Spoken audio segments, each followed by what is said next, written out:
किन किन लोगों को नहीं मिलेगा पेंशन योजनाओं का लाभ। जैसे मान लीजिए आपकी वृद्धा पेंशन, विकलांग पेंशन, विधवा पेंशन या फिर कोई भी सरकारी पेंशन आती हो, आप लोग को नहीं मिलेगी। तो वो कौन सी गलतियाँ हैं, सबसे पहले सुन लें।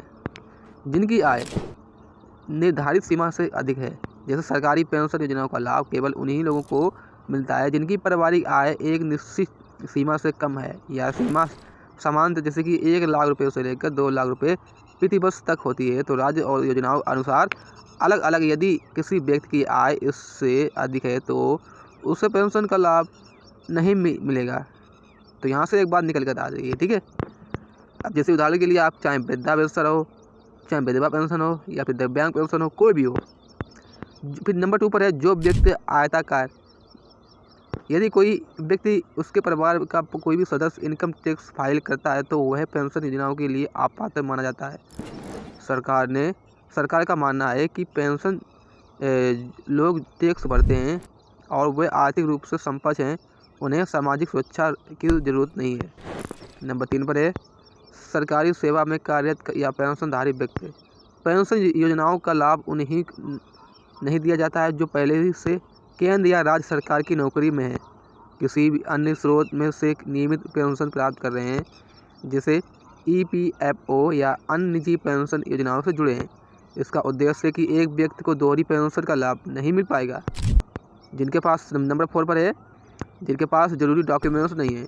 सरकारी पेंशन पाने के लिए आपके पास सरकारी डॉक्यूमेंट्स होना चाहिए, जैसे कि आधार कार्ड, आय प्रमाण पत्र, जाति प्रमाण पत्र, SSC, ST, OBC योजना में बैंक खाता, राशन कार्ड, मृत्यु प्रमाण पत्र, विधवा पेंशन के लिए, विकलांगता प्रमाण पत्र, दिव्यांग पेंशन के लिए।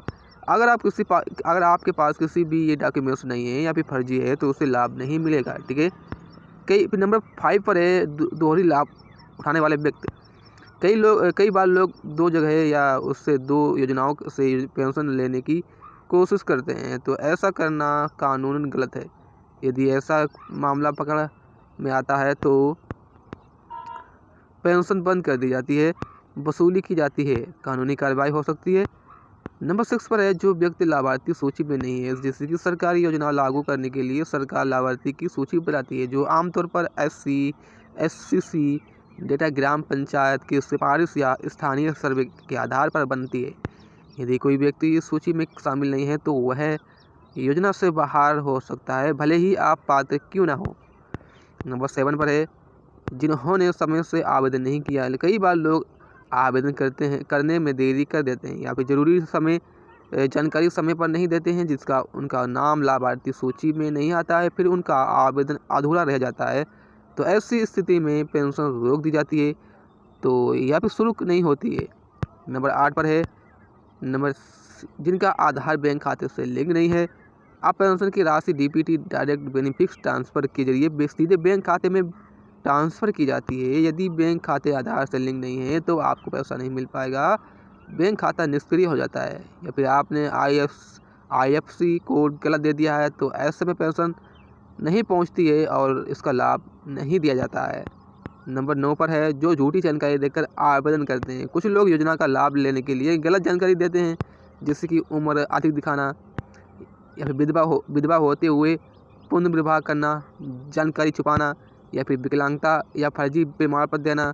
ऐसे लोग को कोई भी लाभ पकड़े जाने पर उनका फार्म रद्द कर दिया जाएगा, ठीक है। नंबर 10 पर है जो शहरी योजना में ग्रामीण योजना में शहरी क्षेत्र से आवेदन करते हैं। हर योजना को भौगोलिक सीमा होती है। यदि कोई भी व्यक्ति गलत क्षेत्र से योजना में आवेदन करता है तो उसका आवेदन अस्वीकृत हो जाता है, मतलब आपका आवेदन फार्म काट दिया जाता है। तो शहरी गरीब के लिए बनी योजना में ग्रामीण व्यक्ति आवेदन कर देते हैं और राज्य विशेष की योजना में दूसरे राज्य निवासी आवेदन कर देते हैं।